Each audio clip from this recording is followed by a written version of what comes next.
we are good to go. So last time I took a session on few things that is surrounding the first two assignments that you all wrote. Okay, Lord. Okay. Okay.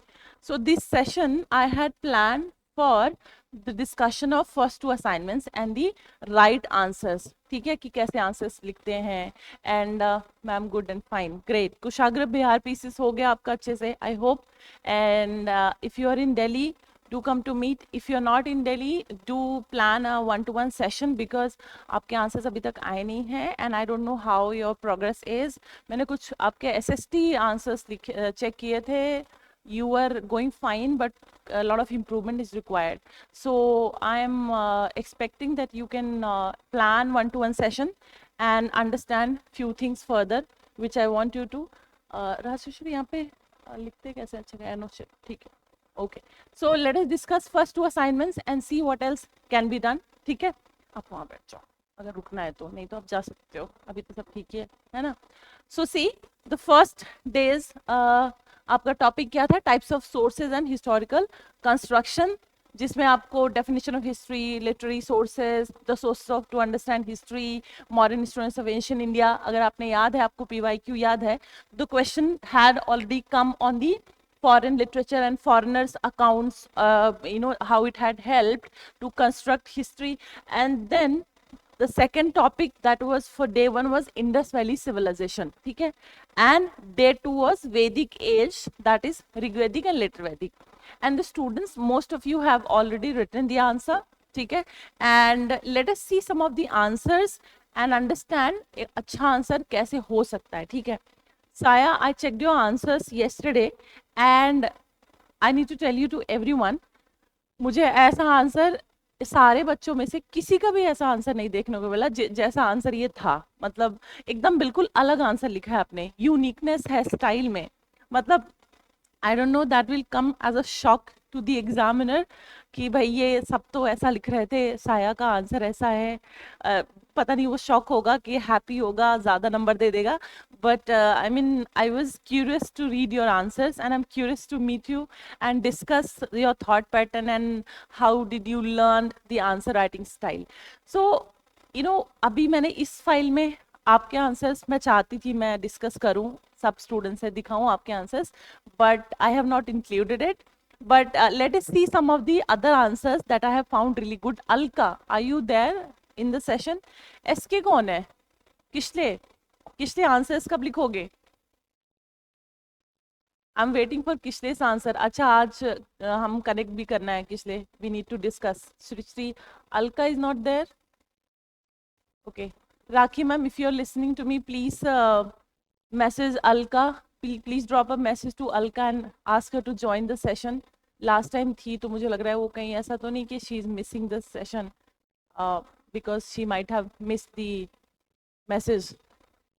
Yes Rishika, one to one session के लिए आप schedule कर लो and let us meet. One to one sessions तो ज़रूरी हैं to understand how you are writing, कैसे होना चाहिए. That is why I have message. चलो ठीक है, लेट्स मे बी आज सेशन ले लेते हैं. Then I have a session with 2-3 students already lined up and then we have a internal meeting at 4:30. Maybe we can plan a session at 6:30. ठीक है, Friday. Okay, ठीक है, all right. ठीक है, आ जाओ. नेक्स्ट टाइम से all the offline students and online students will be join together the way you have join online everyone. ठीक है. ये ये वाला जो ये मैक्सिमाइज नहीं हो सकता क्या, पार्टिसिपेंट वाला?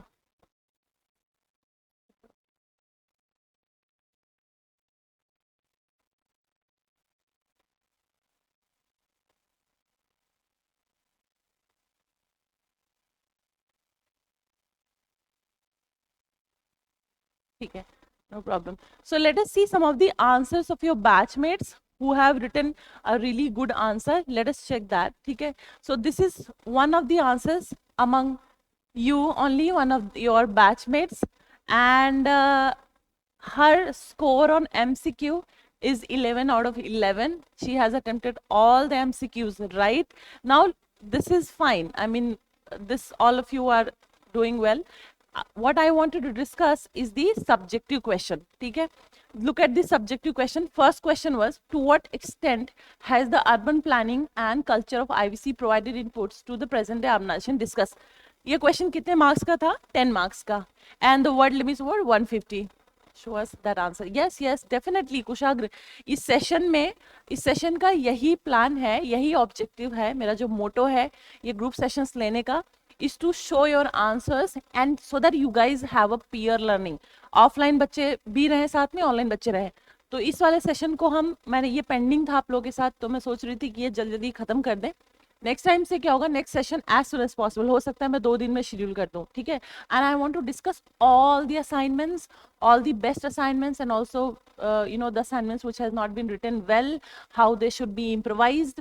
All right. सो यही इसका मोटो ही है कि सारे आंसर्स को आपको दिखा के, जो अच्छे आंसर्स हैं या जो उतने अच्छे आंसर नहीं जिसमें इंप्रूवमेंट की जरूरत है, और आपके आंसर्स आप कैसे उनको कंपेयर करो, this is only way we will be going to do. And next वाले सेशन में यही तो मैं इसलिए मैं चाहती हूँ कि आप सबके सब आंसर्स तो लिखो, है ना. आंसर्स लिखोगे तभी कंपैरिजन होगा तभी अंडरस्टैंडिंग आप बेटर डेवलप कर सकते हो, and you can also learn from your peer group. Alright, so let us see the question. So the first question, first day assignment, which was this urban planning of IVC. Discuss. So the state, the keyword जो इसको बोलते हैं कि indicative words. Discuss. तो discuss के लिए पूछा है, तो पहला तो क्वेश्चन ये है कि अर्बन प्लानिंग के जो फीचर्स हैं वो लिखते हुए you have to tell that has this urban planning is reflected, or is there any inputs that you can see from today's urban planning, the way today's urban planning has been done? Can we see the traces or inspiration that we have derived something from IVC and implemented today? ठीक है, so this is the question that you need to discuss. So one way is, एक तरीका ये हो सकता है कि भाई आपने क्या किया, you wrote the. So one way is that you wrote introduction, जैसे आपके, अच्छा let me first tell you how many parts of the answers. आप लोगों को सबको पता है, but again let me tell. Introduction, main body and conclusion. ठीक है, these are the major parts of an answer. Now let me all remind you कि अगर क्वेश्चन 150 वर्ड का होगा या क्वेश्चन 250 वर्ड्स का होगा तो हर पार्ट्स में कितना वेटेज जाएगा. तो अगर 150 वर्ड्स का क्वेश्चन है तो maximum 20 to 25 words should be given to introduction, maximum 20 to 25 words should be given to conclusion, and rest 100 to 110 आपका जितना बता ना, 20 40, तो कितना बचा, 100 या 25, 100 या 80 से 80 to 100 is for main body. And similarly आपका होता है this 250 words question, 35 to 50 for introduction, 35 to 50 for conclusion, and then rest in the main body. This should be your weightage. Answer में वेटेज बिल्कुल ऐसे होना चाहिए. ठीक है, आप वर्ड लिमिट जब आप अलग अलग बॉडी पार्ट को अलग अलग आंसर्स में दे रहे हो तो आप ये मत भूलो that you have to stick to this word limit. ठीक है, now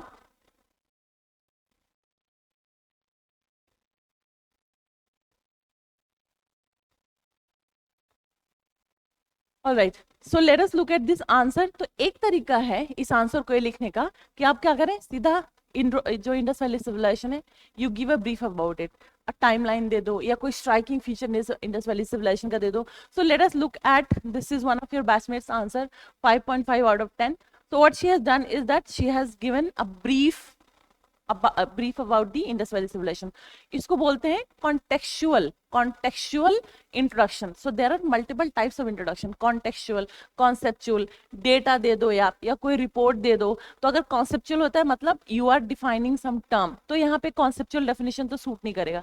So what can suit is an contextual introduction. Contextual मतलब आपने बता दिया इंडस वैली सिविलाइजेशन का कोई भाई क्या फीचर है थोड़ा सा, या टाइमलाइन बता दिया, अलग अलग तरीका हो सकता है. So look at this structure. Alka's answer this is, so she just wrote a simple introduction and then IVC and present day inputs. Simple, बहुत ही शॉर्ट हेडिंग है. बहुत सारे स्टूडेंट्स के मैंने आंसर्स देखे हैं. आप लोग क्या करते हो, बड़े बड़े हेडिंग्स लिखते हो, उसकी वजह से पूरा पूरा ऐसा लगता है इंट्रोडक्शन है पूरा। आप 20-25 वर्ड्स का इंट्रोडक्शन लिखना है और आपने उतना ही बड़ा हेडिंग डाल दिया है, तो फिर आंसर कैसे कंप्लीट होगा? आपको वर्ड लिमिट भी प्रॉब्लम हो जाएगी, और 20 मार्क्स, अगर 20 क्वेश्चंस रियल एग्जाम में लिखने हैं, पूरे नहीं होंगे। तो you see, use such short yet direct and impactful headings, ठीक है। तो आप देखो AVC and present day inputs, तो she just gave a this heading and then subheadings, grid pattern. So she wrote there's a grid pattern in Indus Valley Civilization, and then what it is, and then she gave an example that what are the some of the cities that where we see grid pattern in urban planning. खत्म। उसके बाद second most important feature of Indus Valley Civilization is drainage pattern, ठीक है। So what she did, drainage and sanitation. तो drainage and sanitation में भी she just gave what it was, how was is the feature, and then she has, you know, in this they were futuristic in approach. यहाँ पे इन्होंने example नहीं लिखा, but you can see the drainage pattern everywhere. जैसे अब drainage, जैसे अभी भी अर्बन प्लानिंग्स में ड्रेनेज पैटर्न देखते हैं, we have got the inspiration from IVC. In fact हम आईवीसी को भी रीच नहीं कर पाए हैं उनकी एफिशिएंसी को ड्रेनेज पैटर्न के through. Space for public gathering, यहाँ पे उन्होंने बता दिया कि मोहनजोदारो में ऐसा ऐसा था, स्पेस फॉर पब्लिक गैदरिंग थी, and we see similarly in today's world as well.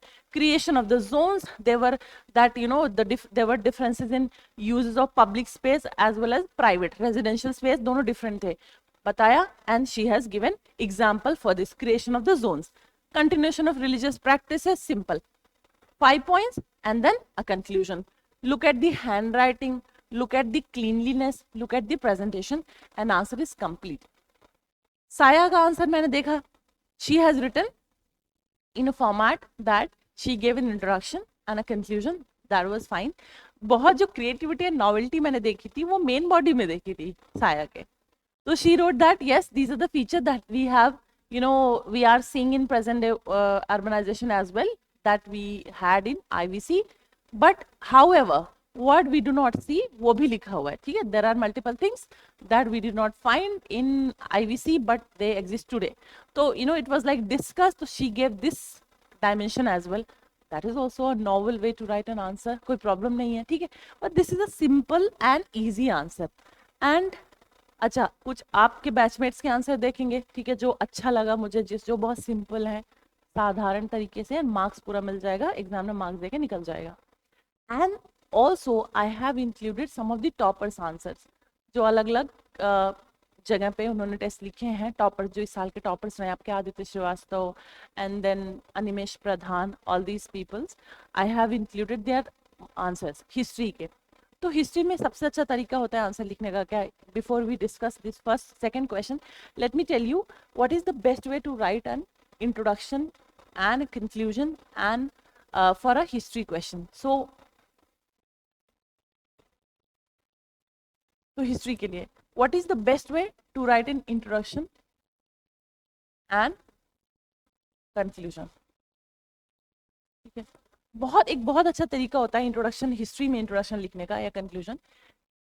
जब मान लो कोई टॉपिक पूछा है, ठीक है, if in the question a topic has been asked, let's say civil disobedience या Vedic age या Harappa age या quit India movement, or about let's say Bhagat Singh and his life, और गांधी जी, anything, कोई भी केस ले लो, Champaran movement ले लो, चंपारण सत्याग्रह देख लो। so if you see these are the topics and that is asked in the question, ठीक है। तो इस केस में इंट्रोडक्शन हिस्ट्री में बहुत अच्छा तरीका होता है लिखने का। जो टॉपिक पूछा गया है, सिविल डिसोबीडियंस मूवमेंट, मान लो कोई पीरियड पूछा गया है या कोई टॉपिक पूछा गया है या कोई मेजर इवेंट बेस्ड ही होता है हिस्ट्री के क्वेश्चन। जिस इवेंट के बारे में पूछा गया है उससे पहले जो इवेंट हुआ, जिसकी वजह से ये इवेंट कल्मिनेट हुआ, ठीक है, आप उस इवेंट के बारे में लिख दो एंड बता दो this led to let's say quit India movement. ये बहुत अच्छा तरीका होता है कि इंट्रोडक्शन लिखने का, that you write that event which is preceding this event in introduction, ठीक है। एक तरीका ये होता है। दूसरा तरीका होता है कि अगर मान लो एंशियंट के बारे में पूछा है तो आप टाइमलाइन लिख दो। फॉर एग्जांपल आईवीसी पूछा है, स्टोन एज पूछा है, ठीक है, you just simply write the timeline that this is period in which it happened and your introduction is complete. Conclusion में कैसा होता है, हिस्ट्री के बोल रही मैं, जैसे मान लो क्विट इंडिया मूवमेंट के बारे में पूछा हुआ है, ठीक है, हिस्ट्री में, तो आप जब कंक्लूड करो you right with that event which culminated after this particular event. समझ रहे हो, मतलब जो टॉपिक या जो इवेंट पूछा हुआ है इंट्रोडक्शन में, उससे पहले का इवेंट लिखते हैं कि भाई ये हुआ था जिसकी वजह से क्विट इंडिया मूवमेंट हुआ, और कंक्लूजन में उस इवेंट को लिखते हैं जो टॉपिक में पूछा गया है उसके बाद हुआ। तो क्विट इंडिया मूवमेंट के बाद क्या हुआ, क्विट इंडिया मूवमेंट का क्या इम्पैक्ट रहा, उसको छोटा सा कंक्लूजन में लिख देते हैं। ये तरीका होता है हिस्ट्री के आंसर्स लिखना, ठीक है। और भी तरीके देखेंगे हम आपके जो बैचमेट्स हैं उनके आंसर्स में। तो दूसरा आंसर जिसमें बहुत वैरायटी मैंने देखी थी वो है explain the role of geographical factors towards the development of Asian India. 250 words 10 mark का क्वेश्चन था। Look at this introduction, simple clean geographical factor बता दिया, ठीक है, कि क्या एक सिंपल बता दिया what are all the geographical factors and how they simply help in evolution of various civilisation. So this is the question that has been asked. अब हर फैक्टर को एक्सप्लेन करते हुए एग्जाम्पल देते हुए बता दिया। Lot of you in your answers जो मैंने देखे थे, जैसे सृष्टि के आंसर मैंने देखा था या और बहुत सारे स्टूडेंट, उन्होंने आपने क्या किया, आपने सिर्फ ज्योग्राफिकल फैक्टर एक्सप्लेन कर दिया, एग्जाम्पल दिया ही नहीं। That these are the geographical factors, fine, but how those geographical factors helped और facilitated the growth of civilisation, वो आंसर में है ही नहीं, वो मिसिंग था। अब देखो इन द आंसर, अलका के आंसर में ये बहुत ही अच्छे तरीके से सिंपल, टॉपर से ऐसे ही आंसर्स लिखते हैं, ठीक है। तो उससे क्या होता है, एक तो एग्जामिनर को पढ़ने में आसान है, टू द पॉइंट है, बिल्कुल क्लियर अंडरस्टैंडिंग है और आंसर खत्म। यू सी ज्योग्राफिकल फैक्टर्स क्या है, first major river systems and Ganga and Indus. भाई आप ज्योग्राफिकल फैक्टर को एक्सप्लेन नहीं करना है, बताना है कि ज्योग्राफिकल फैक्टर्स जो हैं, ठीक है। Hello Ashwani, Ashwani you need to write more answers, सारे कंप्लीट करो, ठीक है। तो यू सी, सो ये है फैक्टर्स बहुत, और बस जैसे आप लोगों में से बहुत सारे बच्चों ने क्या किया, सिर्फ ज्योग्राफिकल फैक्टर लिख दिया, एक्सप्लेन कर दिया ज्योग्राफिकल फैक्टर क्या है, बट ये भी तो बताओ भाई उस ज्योग्राफिकल फैक्टर की वजह से क्या सिविलाइजेशन पे या हिस्ट्री के कंस्ट्रक्शन में इंडिया की जो इंडियन सब कॉन्टिनेंट की जो यूनिक हिस्ट्री है, यूनिक सिविलाइजेशन है, जो ग्रोथ हुई उस ज्योग्राफिकल फैक्टर की वजह से, वो भी तो बताओ ना। फॉर एग्जाम्पल बहुत सारे बच्चों ने बता दिया mighty Himalayas है, it stopped the cold Siberian winds coming to India, or else India would have been a cold desert like Siberia, ठीक है, बट कौन सी सिविलाइजेशन, क्या हुआ, हिस्टोरिकल इम्पैक्ट क्या हुआ उसका, वो तो बताओ। Let us see in this answer which has been clearly written. बता दिया रिवर सिस्टम के बारे में, उसके बाद बता दिया कि कैसे it help in growth of civilisation of modern and Harappan civilisation. Similarly Indian ocean, Indian ocean कैसा रहा, कोस्ट लाइन रहा लोथल, बहुत अच्छा एग्जाम्पल है, एनसीईआरटी में नहीं दिया हुआ है, आपको देखना है कि कहाँ से एग्जाम्पल को उठाना है। एनसीईआरटी में इंफॉर्मेशन हैपोजेट तरीके से दिया हुआ है, बट आपको तो ये देखना है ना कि वहां से हैपोजेट इंफॉर्मेशन को कैसे ऑर्गेनाइज करके आंसर लिखना है। Answer writing is an art that you develop with practice and command on the content. जैसे जैसे कंटेंट पे कमांड होता जाएगा आपके आंसर्स अच्छे बनते जाएंगे, ठीक है। तो आपके आंसर्स और कैसे बनेंगे, आप प्रैक्टिस करोगे, एक दूसरे का आंसर देखोगे, पीयर लर्निंग करोगे, समझोगे, तब जाके आंसर धीरे धीरे आंसर राइटिंग डेवलप होती है, ठीक है। So look at this Indian Ocean. अब लोथल ज्योग्राफी में जो आप थर्ड चैप्टर एनसीईआरटी का ज्योग्राफिकल सेटिंग्स, ठीक है, third chapter geographical settings and history, how it evolve, Indian subcontinent में हिस्ट्री कैसे शेप हुई because of unique geographical settings of Indian subcontinent. This is the third chapter of NCERT.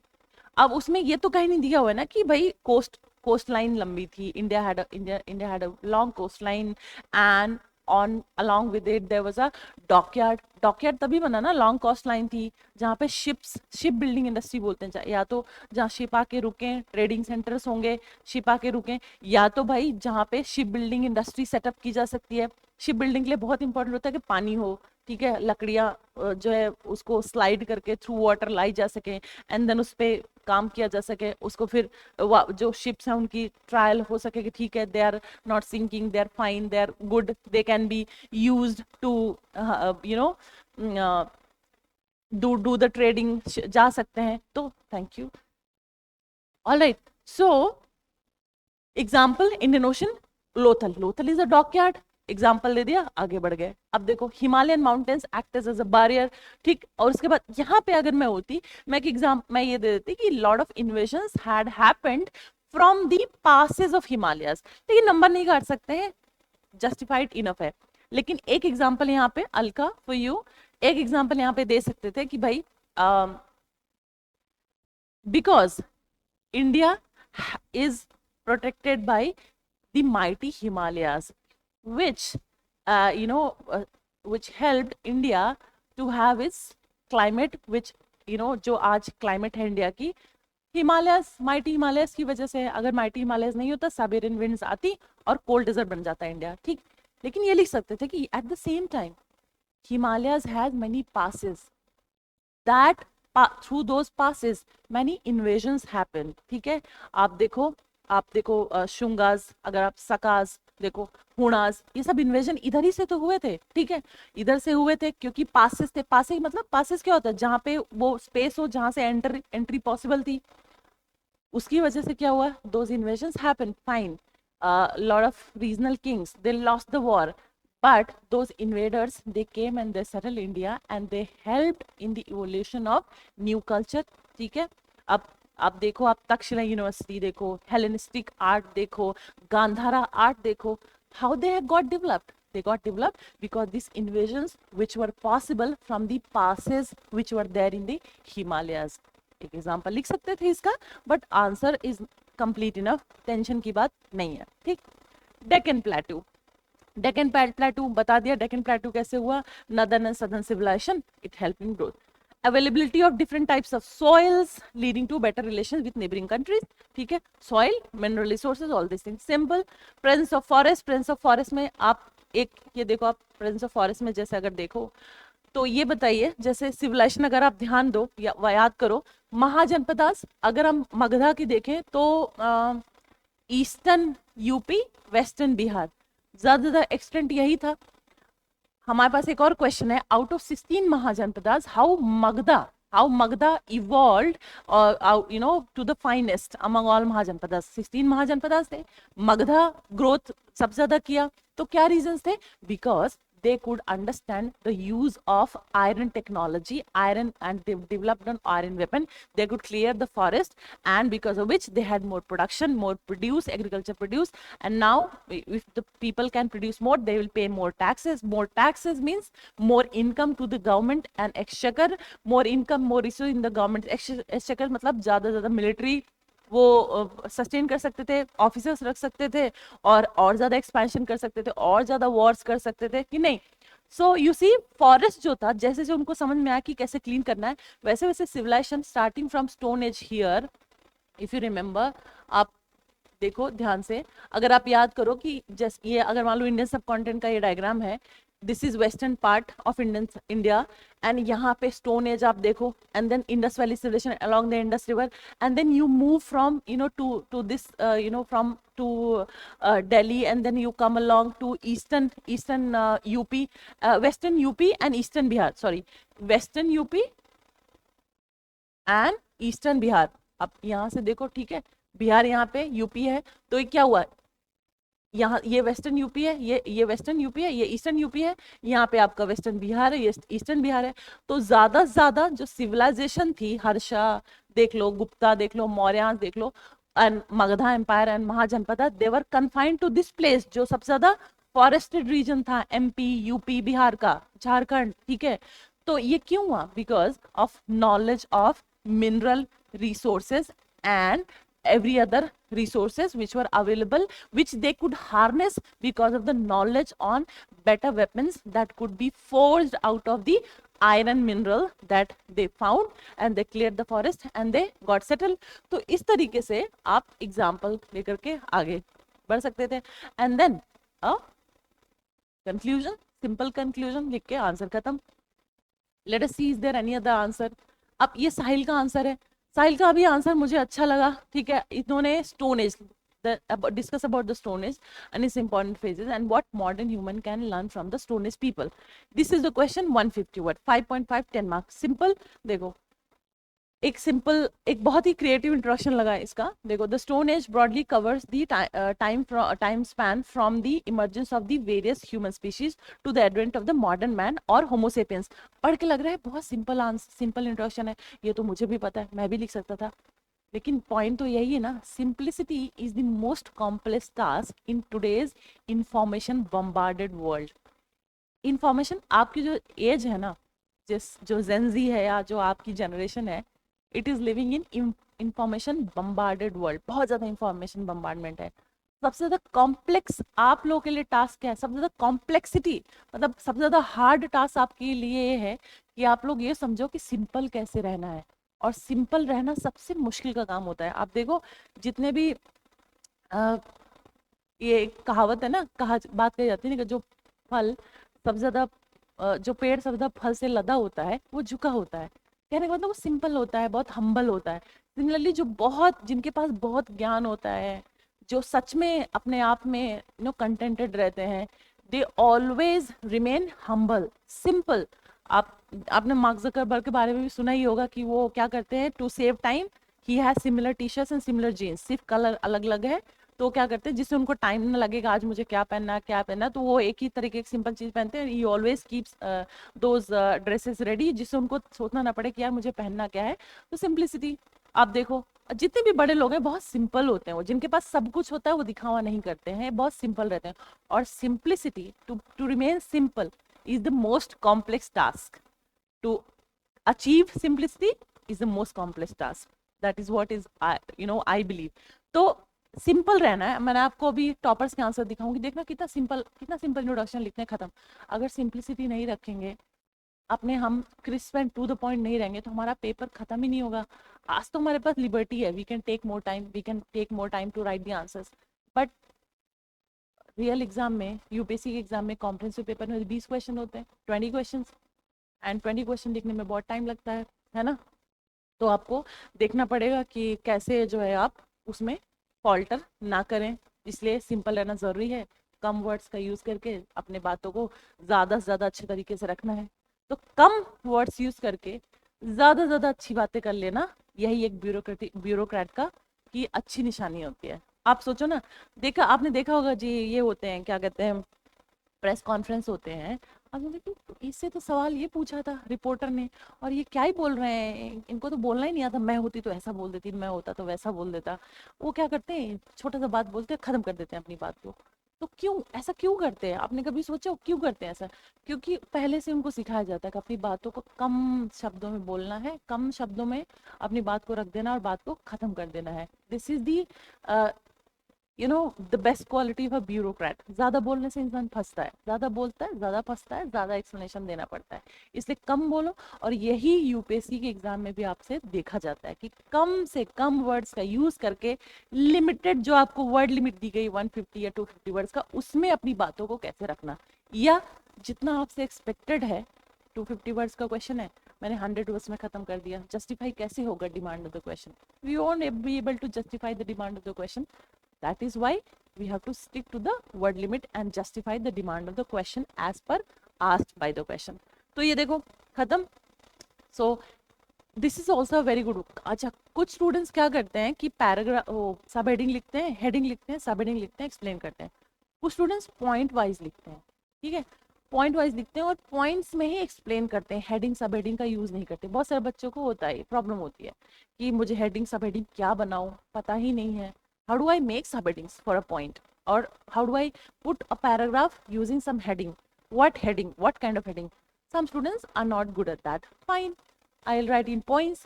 But जैसे साया के भी मैंने answer में कल देखा, तो I have given a feedback, तो she has written in points. अगर पॉइंट्स में आप लिख रहे हो तो जो कीवर्ड है आप उसको या तो बॉक्स करो या तो अंडरलाइन करो, so that I as a reader, I as an examiner of your copy should be able to understand the key themes of your points, of your answers, ठीक है, वो होना चाहिए। तो साहिल के आंसर में ये beautifully it is done. See, points में आंसर लिखा हुआ है, तो it had following important phases. इन्होंने हेडिंग नहीं दिया, इन्होंने सिंपल एक लाइन लिख दिया और इंपॉर्टेंट फेज को बॉक्स कर दिया।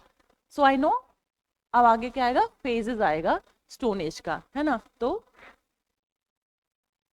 That is that. So this is palaeolithic phase, underline किया और उसी लाइन में एक्सप्लेन करते हुए चले गए। मेसोलिथिक फेज अंडरलाइन किया, आंसर लिखते हुए चले गए, एंड देन पॉइंट लिख दिया। अब देखो, despite having you know despite being ancient, not having, despite being ancient, they hold important lessons for modern humans, ठीक है। अब ये एक हेडिंग नहीं है, ये एक लाइन लिखी साहिल ने, लेकिन क्या किया, उसी में बॉक्स कर दिया, तो सो दैट आई नो, ठीक है, ये हेडिंग नहीं है, मुझे ढूंढने में टाइम नहीं लगा, लेकिन बॉक्स है तो मुझे पता है, हाँ ठीक है।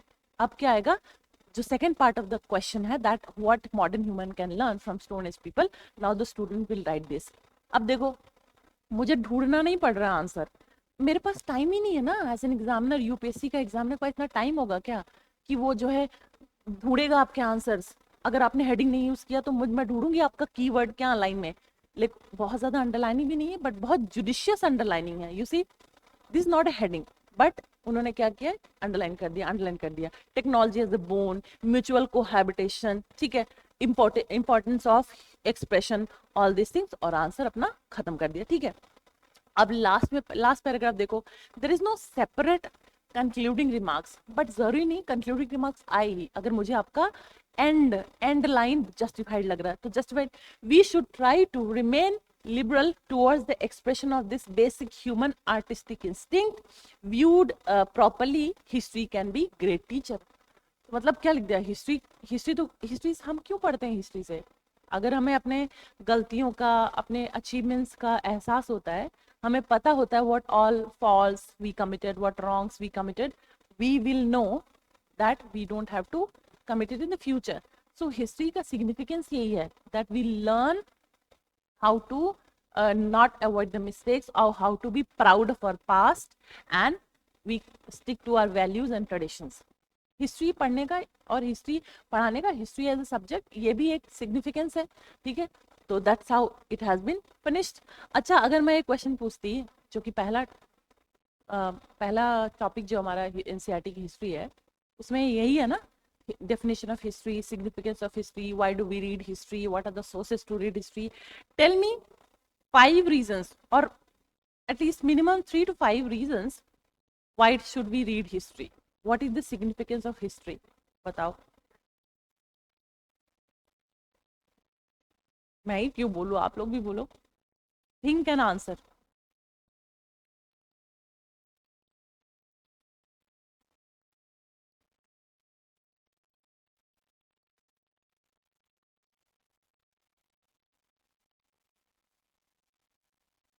Learning from past mistakes, very good. Rishika ने सही आंसर दिया है, and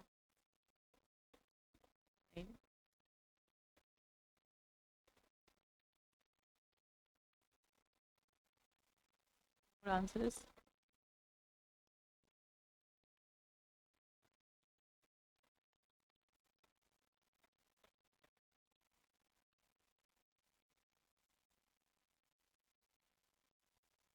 importance of culture and traditions in modern life. ये ना, ये चल नहीं रहा था, स्क्रॉल नहीं, अच्छा चल रहा है ना, ठीक ठीक, okay, thank you. To understand contemporary socio-political situation, understand our culture, understand our leaders, okay, साया, ठीक है। साया, आप ना थोड़ा सा, आपके आंसर्स में कभी कभी नॉवेल्टी होती है, एक्सप्रेशन होता है, बट थोड़ा सा ना, मतलब लगता है that you have studied too much, तो कहीं ना सिंप्लिसिटी लूज हो जाती है। तो मतलब, और डायरेक्टली स्ट्राइक नहीं करते जो आंसर है, जैसे learning from past mistake, perfect. Importance of culture and traditions in modern life, बहुत सही, एकदम डायरेक्ट आंसर है। To understand contemporary socio political situation, fine, but मुझे इसको ना खुद का दिमाग लगाना पड़ेगा अंडरस्टैंड करने के लिए. मतलब I know the answer, but I have to justify in my mind that okay, to understand contemporary socio-political situation, we have to go back to history, we have to see how the socio-political situation was there. But direct link मुझे नहीं बन रहा है, मुझे justify करना पड़ेगा. जैसे ही मुझे आपके आंसर को अपने हिसाब से justify करके आपको मार्क्स देने की जरूरत पड़ेगी, मैं आपके मार्क्स काट लूंगी. समझ रहे हो? इससे सिंप्लिसिटी बहुत जरूरी है. कुशाग्र एंड अलका, प्रगति, प्रगति, ऋषिका, सृष्टि, आकांक्षा, और आंसर दो भाई. आगे बताओ. What is this, why do we read history, what is the significance of history, बताओ.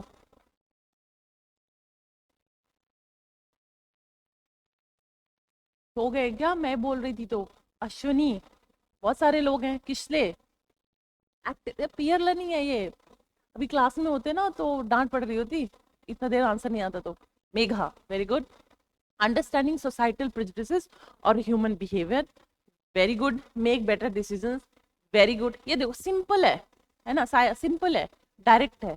मुझे एज एन एग्जामिनर दिमाग लगाने की जरूरत नहीं पड़ी मेघा के आंसर में. ठीक है, सिंपल, डायरेक्ट, खत्म. ठीक है. Yes, understanding societal prejudices and human behaviour and so make better decisions, very good. What about others? Simple answer तो है, किताबों में नहीं मिलेगा, ये सिर्फ मेरी क्लास में मिलेगा. और सामने होते तो सामने बैठ के ऑफलाइन क्लासेस में करवाती. और नेक्स्ट सेशन सब दोनों ऑफलाइन ऑनलाइन बच्चे दोनों साथ में होंगे. And you will write answers in the class. 3 hours की क्लास होगी जिसमें आपको एक काम करते हैं, वीकली सेशंस लेते हैं हम लोग जो पहले से था. पहले आप 1 घंटा 1.5 घंटा आंसर्स लिखो, then you send it is back. मतलब पूरे वीक का रिविजन हम करेंगे थ्रू कॉम्प्रेंसिव लाइक 3-4 आंसर्स. ठीक है, वो आंसर्स आप क्लास में लिखो, ऑनलाइन बच्चे ऑनलाइन बैठ के लिखें और लर्निंग प्रोसेस करते हैं. एंड देन एंड देयर हम डिस्कस कर लेंगे उन क्वेश्चंस को, plus discussion of the entire topic हो जाएगा. जैसे मान लो मिडिवल हिस्ट्री चल रहा है, ठीक है, विजयनगर एम्पायर तक कल खत्म हो गया, तो हम क्या करेंगे, पूरी मिडिवल हिस्ट्री को एक वीक में जितना हमने कराया उसका 2 सेशन हफ्ते में 2 दिन ले लेंगे. आप पूरे, अब तो डेली आंसर्स 2 लिखो प्लस वीक में 2 कॉम्प्रहेंसिव आंसर्स लिखो and then let us discuss. चलो देखते हैं अलका ने क्या लिखा. To understand the chronology that can help in historical consolidation, right Alka, very good. Understand the history and make better decisions in future, okay Kishle, fine. ठीक है. Create law and theories, create law and theories, fine. ठीक है, I will take that. To know from where have we been, ठीक है.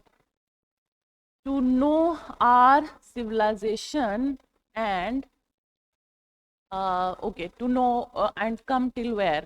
ठीक है, to know our civilization, Akanksha, to know from where we have we been and come till where, to know our civilization. सही लिखा है, लेकिन थोड़ा सा वर्ड्स को मतलब एक्सप्रेशन सही करो, थोड़ा सा सही कोहेरेंस होना चाहिए बातों में, थोड़ा एक्सप्रेशन और अच्छा हो सकता है.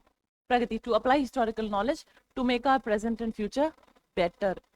सही है, अच्छा है. ठीक है. किसी ने एक पॉइंट नहीं सोचा, ठीक है, बहुत इंपॉर्टेंट पॉइंट.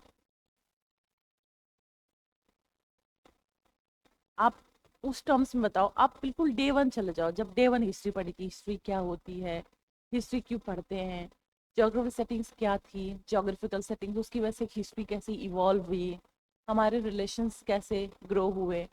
हम एक चीज़ और समझ सकते हैं ना, to be humane, to respect humans, because history tells us कि टाइम से कल्चर, वैल्यूज, ट्रेडिशंस बदलते रहते. आज जो सही है कल गलत होगा, जो आज गलत है कल सही होगा. इसकी अंडरस्टैंडिंग डेवलप होती है और हम as a human beings flexible रहते हैं in our thoughts, in our action.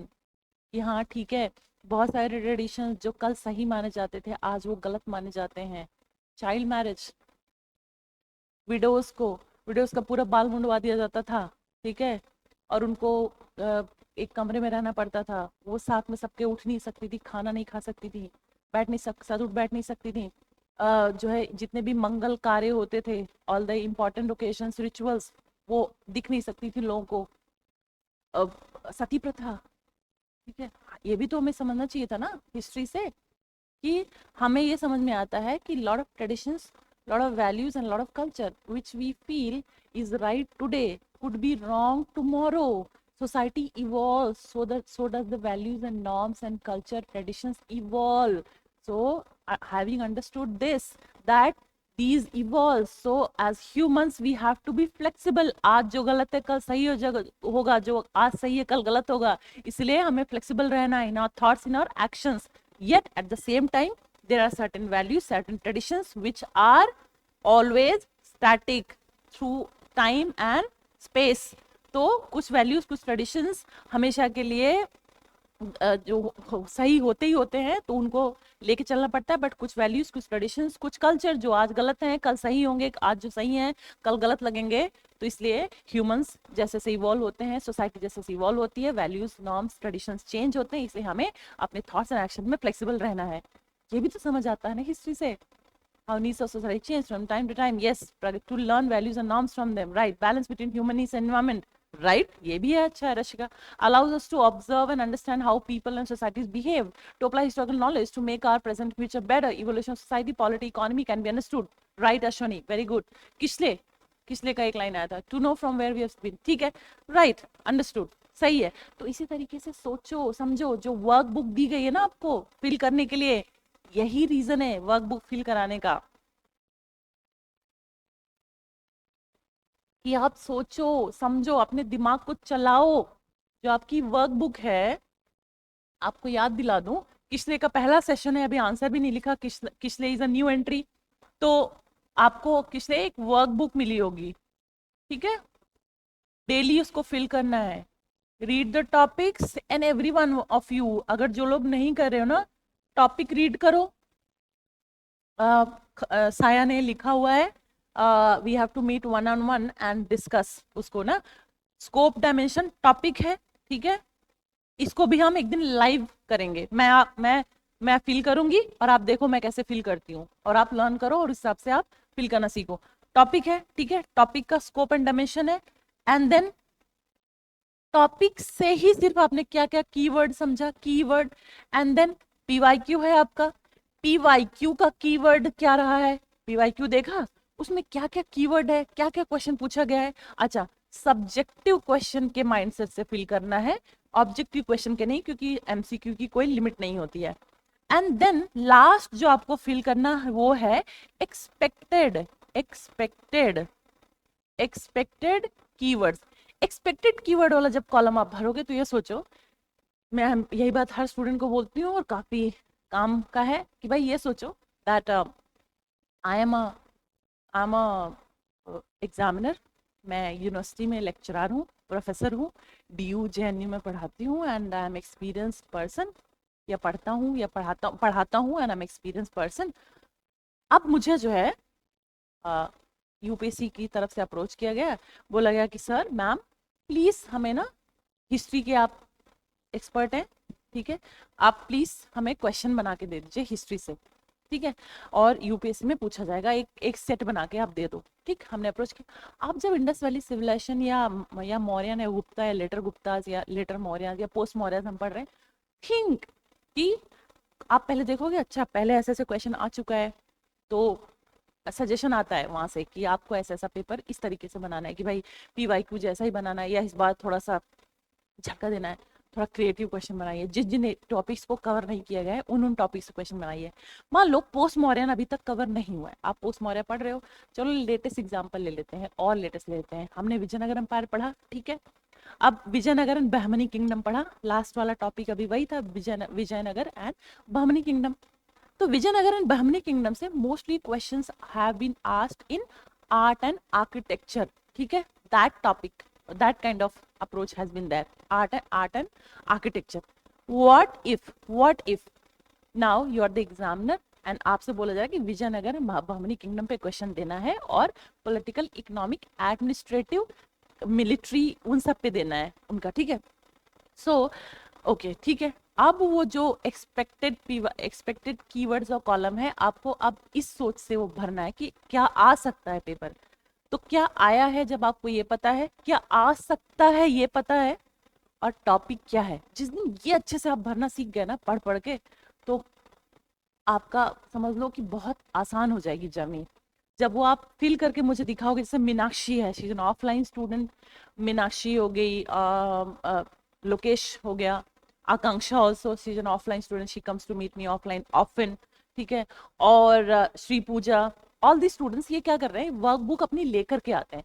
Workbook ना सॉफ्ट कॉपी में मत भेजो, ऑनलाइन मत भेजो, वर्कबुक अपनी लेकर के आओ। या ऑनलाइन स्टूडेंट्स का कह रहा हूँ कि जब वन ऑन वन सेशंस होंगे तो आप अपना, मैं आपको होस्ट मतलब आप, मैं आपको जब प्रेजेंट करने के लिए ऑप्शन दे दूंगी तो आप प्रेजेंट कर सकते हो, तो उसकी सॉफ्ट कॉपी रखो और प्रेजेंट करो मुझे, तो मैं लाइन बाय लाइन आपको बताऊंगी कि आपने कहाँ सोचा सही, कहाँ गलत सोचा और क्या बेटर हो सकता है ना।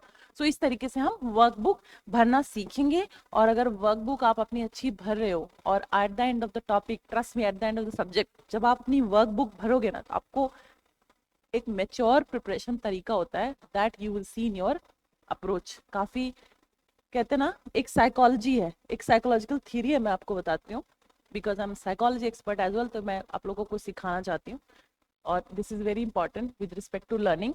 तो एक गेस्टॉल्ट साइकोलॉजिस्ट है, ठीक है, gestalt, he is a psychologist and उन्होंने काफी स्टडी की है, ठीक है। तो गेस्टॉल्ट साइकोलॉजी कहता है कि of is sum of parts is always way greater than parts itself। मतलब साइकोलॉजी में या हमारे एफर्ट्स में ये कहा जाता है कि मान लो 2+2 4 होता है ना, ठीक है, लेकिन जो हमारे एफर्ट्स होते हैं, जो हमारी लर्निंग होती है, वो 2+2 हमेशा 22 होगा। मतलब जो सम होगा पार्ट का, पार्ट क्या है, 2 2, दो पार्ट्स है, 2 ये ऐड किया, मैथमेटिकली 4 आया। लेकिन साइकोलॉजी, हमारे एफर्ट्स, हमारी लर्निंग, वो 2+2 = 4 नहीं होता है, 2+2 = 22 होगा, 1+1 = 11 होगा। मतलब जो फाइनल रिजल्ट होगा that will always be greater than parts में जो आपने किया। आपने वर्कबुक फिल की, आपने क्वेश्चंस लिखे, आपने डिस्कस किए, तीन चार काम हो गए, इन 3-4 काम को ऐड करके जो आपका फाइनल आउटकम आता है that is way greater than your small efforts that you do. और जब हम स्मॉल एफर्ट्स कर रहे होते हैं तो बहुत टायरसम लगता है क्या है इसका, क्या ही मीनिंग है, वर्कबुक क्यों भरूं, छोड़ो, असाइनमेंट आज कोई बात नहीं 3 दिन बाद लिख लूंगी, रेगुलर नहीं हो तो क्या हुआ, या ठीक है मैं 2 दिन में, मेरी प्रॉब्लम है, मेरी लिमिटेशन है कि मैं हो सकता है हिस्ट्री पहली बार पढ़ रही हूँ और मुझे टाइम लग रहा है पढ़ने में, that is a genuine excuse, that is genuine reason. आप 1 दिन के बजाय 2 दिन लो, 3 दिन लो, 4 दिन लो, लेकिन आंसर्स एक पीरियोडिकल जो आपको डेडलाइंस दी गई हैं उसके हिसाब से आप चलोगे तो when you will write answers, when you will fill workbook, और जब आप हमसे मिलोगे, ग्रुप सेशंस में आओगे, पेयर लर्निंग करोगे, इनके थ्रू आप आंसर्स देखोगे, तो आपका जो क्यूमुलेटिव एफर्ट का फाइनल रिजल्ट होगा बहुत ब्यूटीफुल होगा। सिलेक्शन वहीं से आता है, right. So that is why I say do the things on time and be connected with your mentor, with your faculty, that is us. तो आपको जो आपका फाइनल रिजल्ट होगा ना बहुत इम्पैक्टफुल होगा। आप at the end of this session आप बोलोगे मैम मजा आ गया, है ना, वो आजकल रील बड़ी फेमस है, क्या बात है मजा आ गया, वैसे ही सच में अंदर से फील आएगी। अभी फेज 1 चल रहा है, pre cum mains warm up session है, आप आंसर लिखना सीख रहे हो। अच्छा, मैं एक्सपेक्ट नहीं कर रही हूँ कि आपको चीजें रटी हैं या आपको सब रटा है तब आंसर लिख रहे हो, I am not saying that. कोई बात नहीं, आप कंटेंट पढ़ो, बुक पढ़ो, आंसर आप लिखो और सोच सोच के लिखो, ठीक है ठीक, कोई बात नहीं मुझे भूल गया, मैंने एनसीईआरटी खोल ली, ठीक है कोई प्रॉब्लम नहीं, बट कॉपी नहीं करना है। ऐसा नहीं कि गूगल पे डाला क्वेश्चन, आंसर मिल गया, चेप दिया, नहीं, अपना दिमाग लगाओ, अंडरस्टैंड करो, उस सोर्स को पढ़ो, उस कंटेंट को पढ़ो, देन उसको बंद कर दो, देन आंसर लिखो। या मान लो अपना आंसर लिख रहे हो, ठीक है, बीच में अगर मुझे रेफर भी करना है मैं रेफर कर लूंगी, कोई प्रॉब्लम नहीं, बट रिवीजन, मेमोरी, रेपिटेशन, ये होते रहना चाहिए और आंसर्स आपको लिखते रहना चाहिए, ठीक है। मतलब अभी आप लर्न करो कि आंसर लिखा कैसे जाता है। मुझे दिख रहा है कि अभी आपने लर्न भी नहीं किया, किसी ने आपको सिखाया ही नहीं आंसर लिखना। आप लोग के आंसर को देख के लग रहा है कि आपको सीखने की जरूरत थी और आपने अभी प्रैक्टिस नहीं किया था, ठीक है। लेकिन अच्छी बात यह है कि आप लोग सीख रहे हो एंड अच्छा कर रहे हो। तो ये तो फर्स्ट फेज तो वार्म अप सेशन है। कल ही मैं किसी स्टूडेंट को बता रही थी, मीनाक्षी को ही बता रही थी, she came to meet and she discuss her entire assignment. तो मैंने उसको एक बड़ी इंपॉर्टेंट बात बोली, मैंने कहा कि देखो warm up session and stretching, पता नहीं आप लोगों में से कितने लोग स्पोर्ट्स खेलते हो या जिम जाते हो या आप लोगों का फिटनेस रिजीम है, होना चाहिए जो कि, but if you don't have you should have. So I must tell you, trainers हमेशा ये बात बोलते हैं या जो मेरी अपनी अंडरस्टैंडिंग हुई है जिम जाके स्पोर्ट्स वगैरह खेल के, one thing is very important, warm up before the exercise and stretching after the exercise.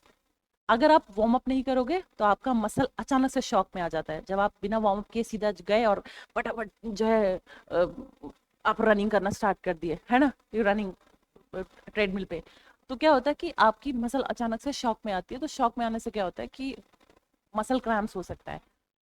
तो इसीलिए वार्म अप किया जाता है, so that your body and your muscles they know that they are going to be under lot of work now. तो वो ready करता है अपने आप को, तो उससे शॉक नहीं होता है और उसका इम्पैक्ट ज़्यादा पड़ता है एक्सरसाइज का।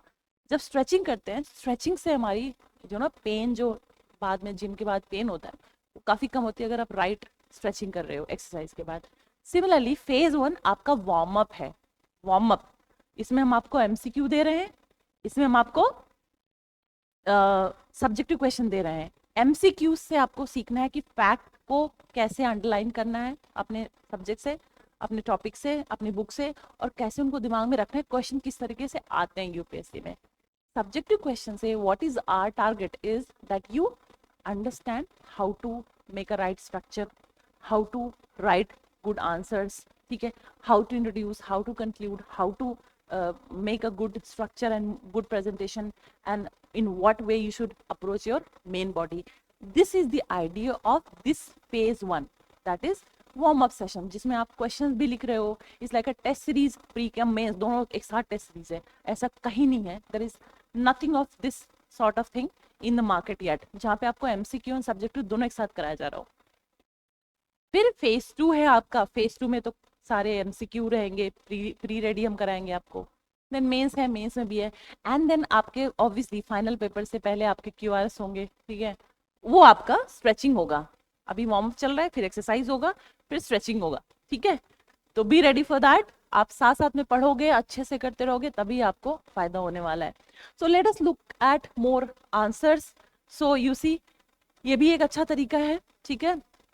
क्वेश्चन क्या था, एक सेकेंड, यस, अच्छा, एक तरीका साहिल का ये भी अच्छा है। अभी उन्होंने क्या किया कि जितने भी ज्योग्राफिकल सेटिंग थे ना, ही हैड शोड देम, ठीक है।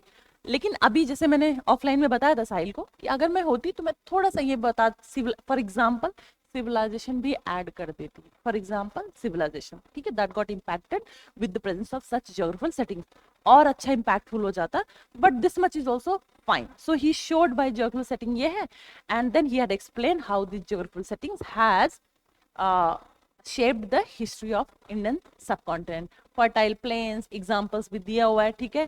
थोड़ा और एग्जाम्पल्स आ सकता था, वही मैंने मेंशन किया, जैसे चंडीगढ़, जलंधर, जलदुर्ग वाला कॉन्सेप्ट मगधा का, या पाटलिपुत्र में, पाटलिपुत्र वाज जल दुर्ग ना। पाटलिपुत्र को क्यों कैपिटल सिटी बनाया गया था? Because it was that particular land is surrounded by the water from the three side. उसकी वजह से क्या हुआ, प्रोटेक्टेड था। द वॉर्स और दी जो अटैक्स थे दैट वाज नॉट इजी, तो जल दुर्ग था, water fort in English, but Jaldur ही बोला जाता है। Pataliputra was a Jaldur, that is why it was chosen as a capital, because it was a secure place, ठीक। aided safety and then forest region। थोड़ा example दे सकते थे और ज्यादा, Buddhist hub, learning, forest areas, Nalanda, ये सब का। So but this also can be a way to write answers. अब so there is another answer जिसमें इम्प्रूवमेंट की जरूरत थी, and you see this is I guess yes another answer। तो इसमें देखो, इस आंसर में प्रॉब्लम क्या थी, जो मैं चाहती हूँ कि आप बच्चे ने काफी इम्प्रूव भी कर लिया है जिसका आंसर है ये, और चेंजेस भी ला दिए हैं, बट मैं ये डिस्कस करना चाहती थी, आप लोग ये वापस रिपीट मत करो। तो देखो, इंट्रोडक्शन बहुत बड़ा है, 150 वर्ड्स का क्वेश्चन, इंट्रोडक्शन इतना बड़ा है, तो कैसे कंप्लीट होगा आंसर? इंट्रोडक्शन थोड़ा शॉर्ट करना है, बहुत ज्यादा 2 से 3 लाइन का इंट्रोडक्शन होना चाहिए, तो बहुत बड़ा इंट्रोडक्शन है फॉर 150 वर्ड्स क्वेश्चन, ठीक। अब देखो यहाँ पे प्रॉब्लम क्या है कि एग्जाम्पल्स ही मेंशन नहीं है, जैसे मैं बता रही थी ना कि आपने सिर्फ बता दिया, ठीक है, drainage system, town planning, storage facilitation, culture practice, but आज के एग्जाम्पल तो दो। What we can see Indus valley civilisation का रिफ्लेक्शन, आज हम क्या देख सकते थे, वो एग्जाम्पल्स ही नहीं है, तो इसकी वजह से I had to deduct her marks. ठीक, अब सेकंड आंसर देखो 250 वर्ड्स का है, इंट्रोडक्शन पैराग्राफ ही नहीं है, डायरेक्ट ज्योग्राफिकल फैक्टर्स।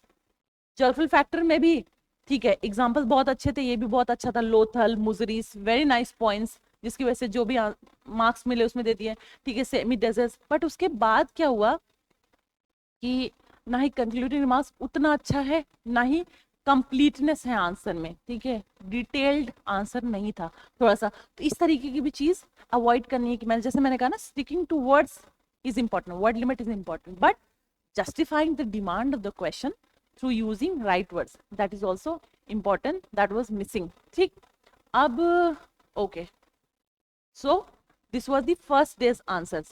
अब day 1, so yes, need to learn a structure। अब देखो ये question first answer, first day assignment का ही, तो इसमें क्या है कि लुक एट दिस, थोड़ा स्ट्रक्चरिंग का प्रॉब्लम है, इंफॉर्मेशन हैपजर्ड है, there is no proper division in the answer, I have to stress too much to find the answer, but this student has improvised much। काफी ये फर्स्ट आंसर्स थे।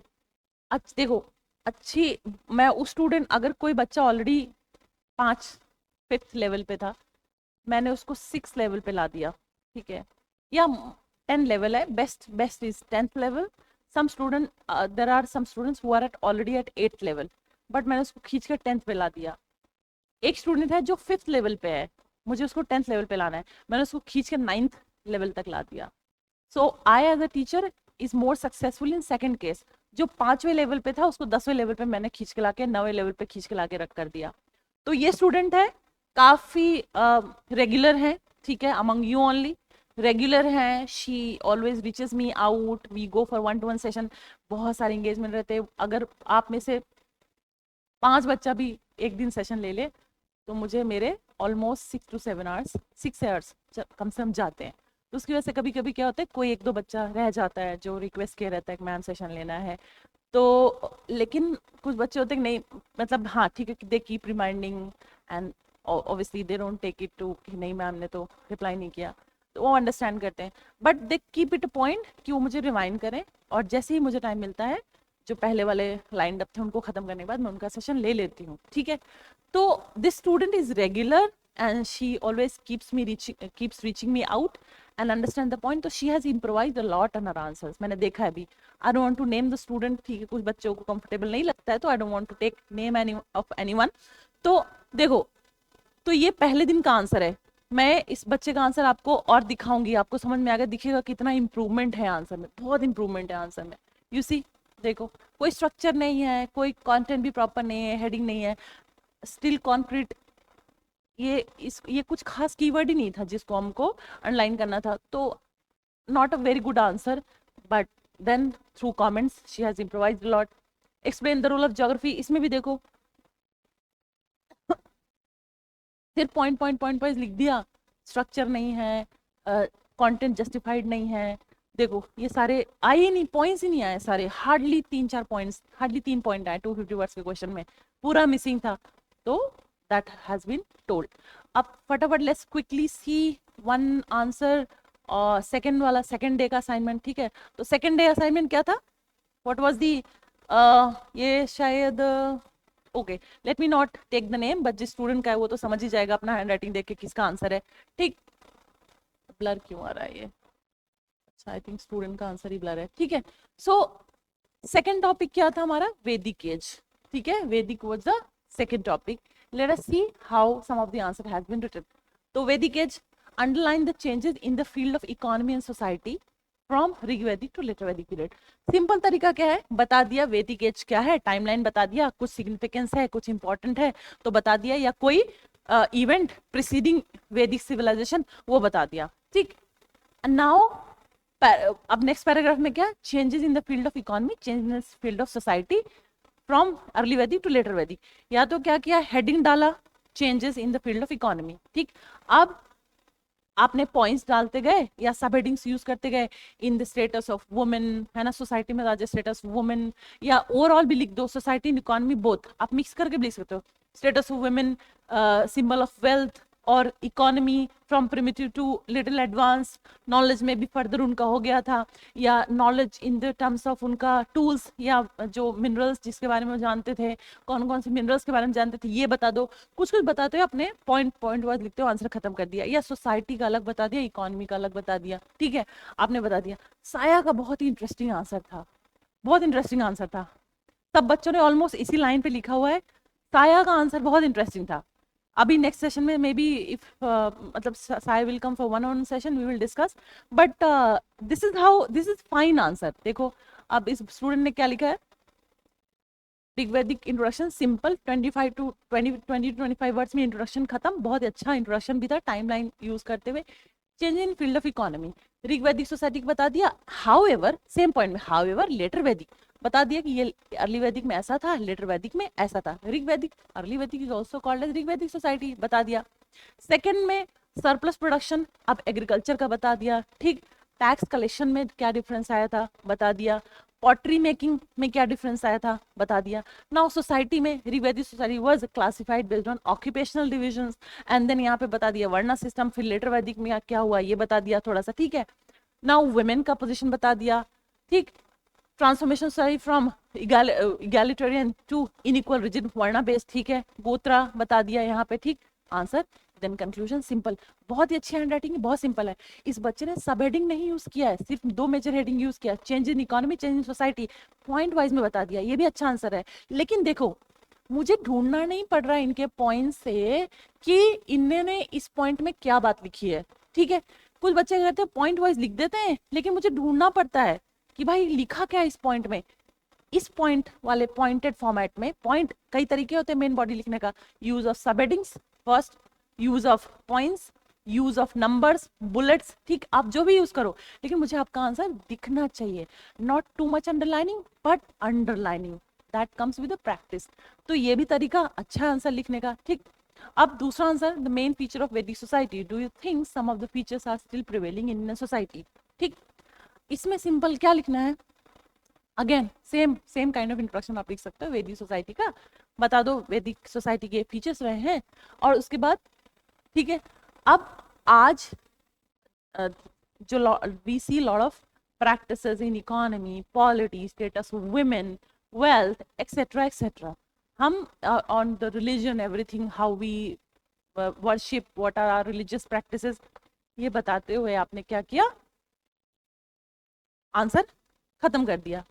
साया का answer again very creative answer, साया road, question क्या है, do you think, ठीक है, डू यू थिंक, तो अगर मैं पूछूं क्या आपको लगता है, सिंपल आंसर है, दैट इज ऑल्सो फाइन, आपने बता दिया, उसके बाद आपने स्ट्रक्चर बता दिया, main features of Vedic society, feature बताते हुए, ठीक, however position of women, feature बताते हुए आपने बता दिया, प्रेवलेंस आपने बता दिया कि क्या क्या प्रेजेंट है, क्या क्या मुझे आज की सोसाइटी में दिखता है जो कि वैदिक सोसाइटी में था, ऐसी कौन कौन सी चीजें हैं, ठीक है, in various fields which I see we have inherited और we are continuing with the Vedic, from the Vedic people itself, Vedic society itself, हमने बस वो लिख दिया, उसके बाद आंसर खत्म कर दिया। साया ने क्या लिखा है, you know that yes there are few things which are prevalent today and as far as I can remember, अब मुझे कल ही मैंने आंसर चेक किया था, I hope I'm not wrong, I can remember, and there are few things which are in contrast or which we have not inherited, वो भी लिखा हुआ है। तो अभी वो क्रिएटिव है, मतलब बहुत ही डिफरेंट हो गया, बहुत ही थोड़ा सा लगा अरे यार एज एन एग्जाम में अगर मैं 10 कॉपी चेक की, ऐसा लिखा हुआ है 11वीं कॉपी ऐसे, या तो मैं बहुत ज्यादा नंबर दे दूंगी या तो मैं नंबर काट लूंगी, ठीक है। अब यही डिसाइड करना है कि बट मैंने इसमें यहाँ पे नंबर दिया, बट क्या है कि मुझे देखना पड़ेगा, हाँ यार ठीक है, बट डू यू थिंक पूछा है तो हाँ कर सकते थे एनालिसिस कि yes there are things which we see from Vedic age and yes there are things which we have discontinued और which we have मतलब क्रिटिसाइज, या हम जैसे जैसे सोसाइटी इवॉल्व हुई हमने उसको कंप्लीटली रिजेक्ट कर दिया, ठीक है, ये भी लिख सकते थे, that is also a good way to write an answer, तो दैट इज नाइस, ठीक है। अब आकांक्षा का, there is another student among you, उनका स्ट्रक्चर देखो, बहुत ही ब्यूटीफुली, बहुत ही अच्छा सा बेडिंग आंसर एकदम लिखा हुआ है, ठीक है। देखो, underline the changes in the field of society and economy from Rigvedic to later Vedic period. Let us look at this answer. So 150 words introduction. I have suggested the student to be a little more crisper, थोड़ा कम करना है word थोड़ा, तो अगर ये बहुत perfect answer है, अगर वर्ड लिमिट नहीं, थोड़ा सा वर्ड लिमिट को छोड़ दूं मैं, टाइम लिमिट को, वर्ड लिमिट भी छोड़ो, वर्ड लिमिट भी ठीक ही ठाक है, लेकिन अगर आंसर की बात करूं, if this student goes and right and 20 question answer in the real exam, तो पेपर छूटने का डर है बहुत ज्यादा। बहुत भी फास्ट लिखेंगे तो पेपर छूटेगा, इसकी वजह से थोड़ी सी और सिंप्लीफिकेशन करना है, और थोड़ा सा क्रिस्प बनाना है, और थोड़ा सा कम शब्दों में ज्यादा लिखने की आदत डालनी है। That we are going to learn, that student will learn gradually, that is my target. Every student has unique quality, unique problems, unique strength, unique weaknesses, isliye one on one sessions, right?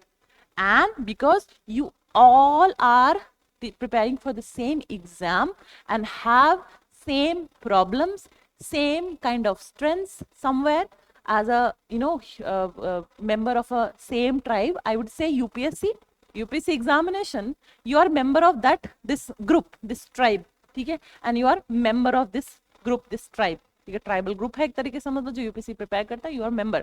If I say so, as a group you have same problem, same strengths, same weaknesses, and as an individual you have unique problems, unique strengths and unique weaknesses. So one-on-one session is for working on your strengths, maximizing it, and working on your weaknesses, minimizing it. And the idea of group session is to facilitate peer learning, so that you learn from each other, you learn from each other's mistakes, avoid it, and you learn from each other's good points, unique strengths, and inculcate in your answers, your habits, your personality as a member of UPSC tribe, ठीक है।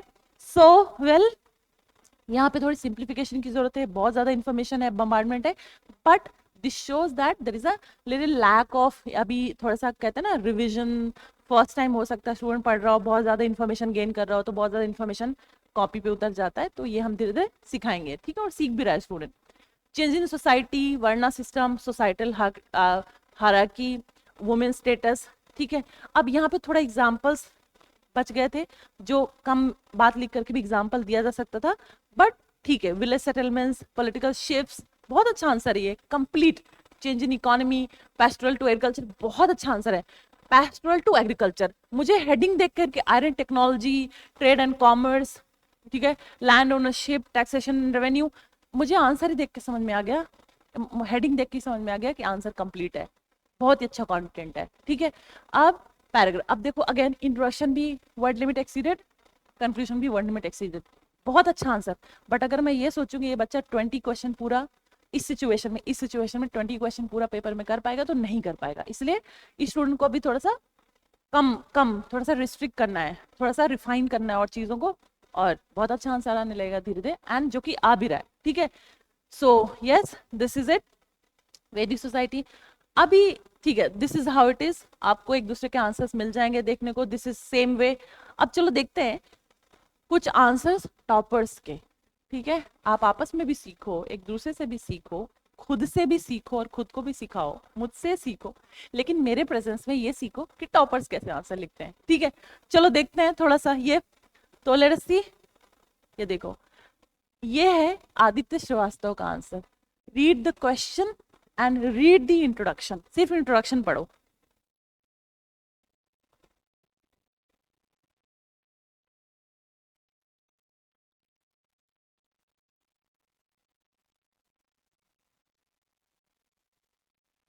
Read the question and read the introduction.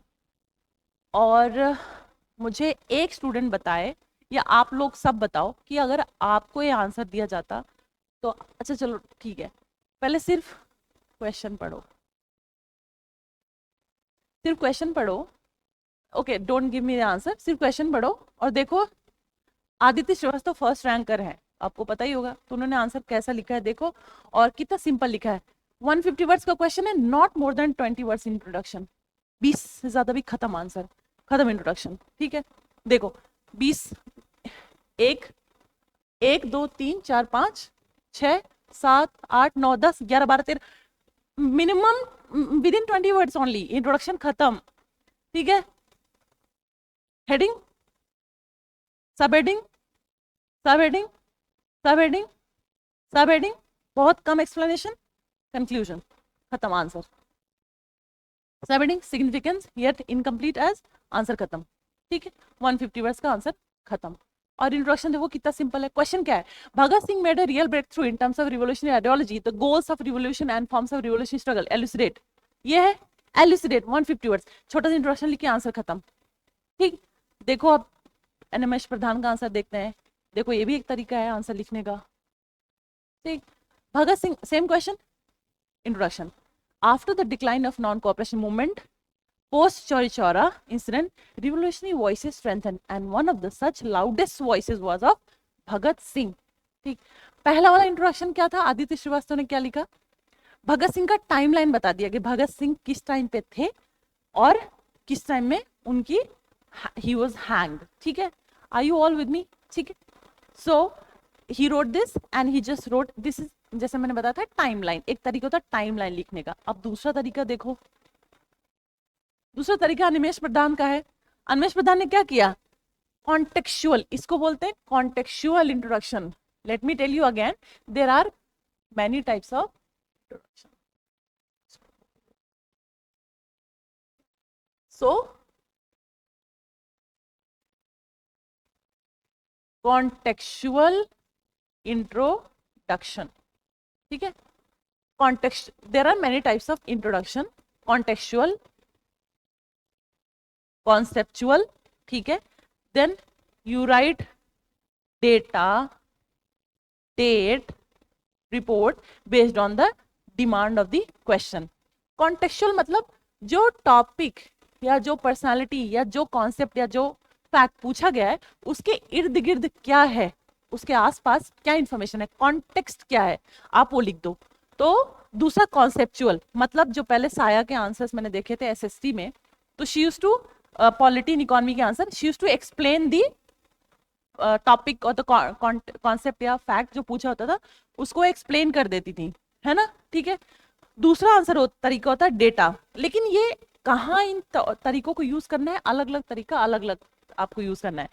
Now data, date, report, आपने date लिख दिया, date history में dates लिख दिए या timeline लिख दिया। ठीक, दूसरा रिपोर्ट, इकोनॉमी का क्वेश्चन है, कोई रिपोर्ट है उस पर्टिकुलर टॉपिक को लेके, जैसे for example if I ask you question that status of women in, नहीं, female labour force participation rate, ठीक है, female labour force participation rate in India is very low compared to other developing nations or other even neighboring nations, you know, though India has come a far, you know, in terms of improvement हुआ है, but still there is, you know, a long distance to go, still female labor force participation rate has to be improved। तो आपने एक data डाल दिया, report डाल दी कि हाँ female labour force participation rate इतना है, ठीक है, आपने डाल दिया वो, राइट।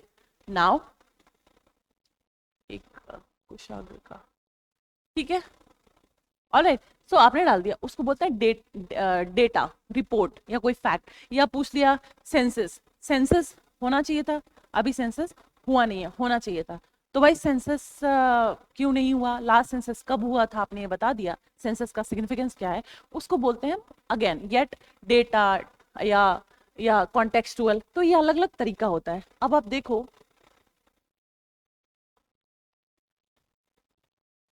ठीक है, so read this question,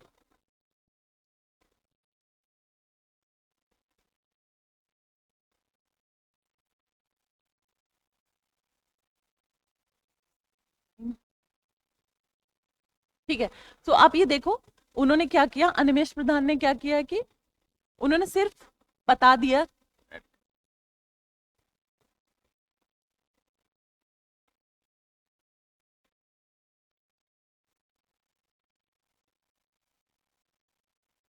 erase this,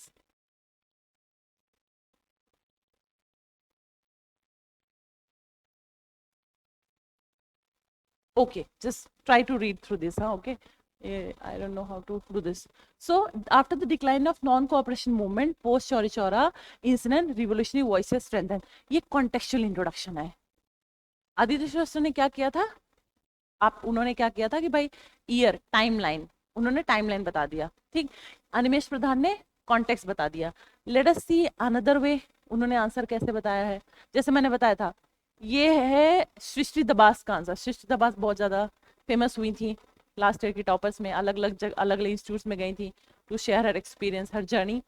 तो शी रोट, उन्होंने एक कविता या जो स्लोगन था भगत सिंह जी का, सरफरोशी की तमन्ना अब हमारे दिल में है, देखना है जोर कितना बाजुए कातिल में है. तो उन्होंने लिख दिया और we are ready Bhagat Singh, quote. Bhagat Singh ने जो बोला था वो लिख के आगे बढ़ गए. तो अलग अलग तरीका होता है, बस आपको वो तरीका लिखना है जो उस टाइम अच्छे तरीके से अप्लाई हो सके, right. So this is yet another way to write an introduction. Let us see if I have more. Yeah.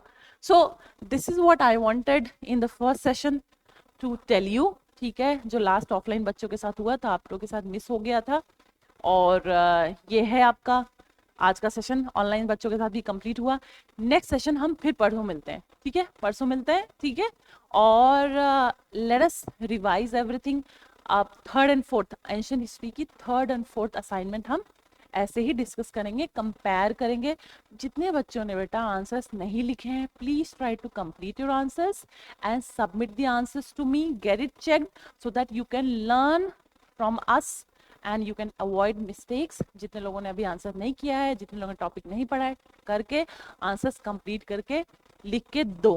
Then हम परसों फिर मिलते हैं, थर्ड और फोर्थ असाइनमेंट एशियन हिस्ट्री की कवर करेंगे, ठीक है. और या अगर कुछ चेंजेस होते हैं टॉपिक्स में, या मुझे लगता है कि ये बेटर तरीका हो सकता है, तो आप लोगों को ग्रुप में इन्फॉर्म कर दिया जाएगा, या राखी मैम इन्फॉर्म कर देंगी, ठीक है. सो do come, you're free to come and meet me for one-on-one sessions, and I will schedule the group sessions to facilitate peer learning, and we will all right. So all the best, have a very good day, see you day after tomorrow, bye bye.